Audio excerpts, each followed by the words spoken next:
All right, let's be honest. We've all spent way too much time arguing about purebloods.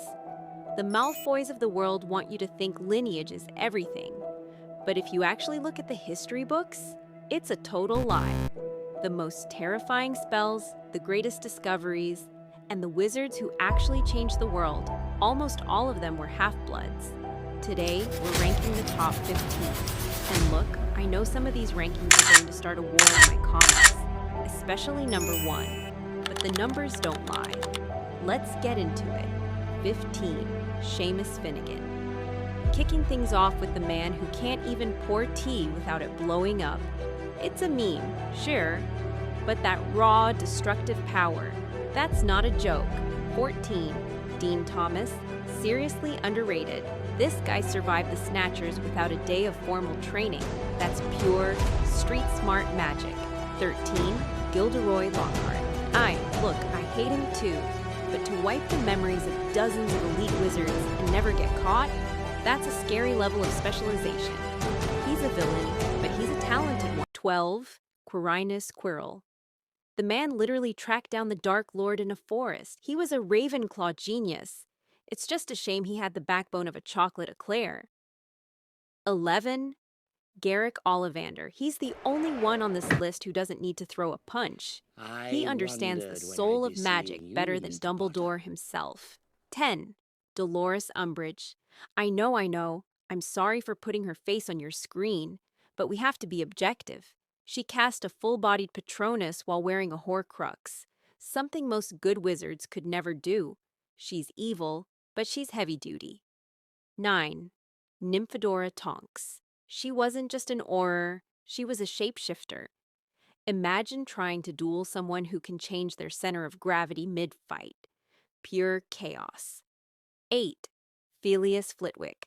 Don't let the height fool you. He was a dueling champion back in the day. He's the guy who taught the teachers how to fight. 7.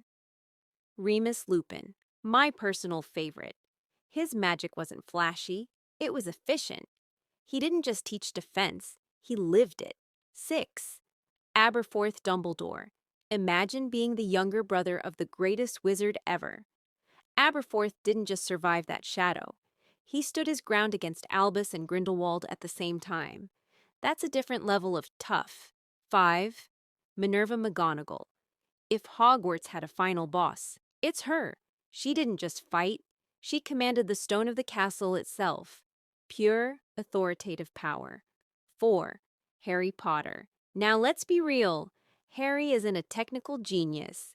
He's a brawler, but his will to live and his mastery of the Elder Wand make him statistically impossible to beat in a fair fight. 3. Severus Snape. The half-blood prince.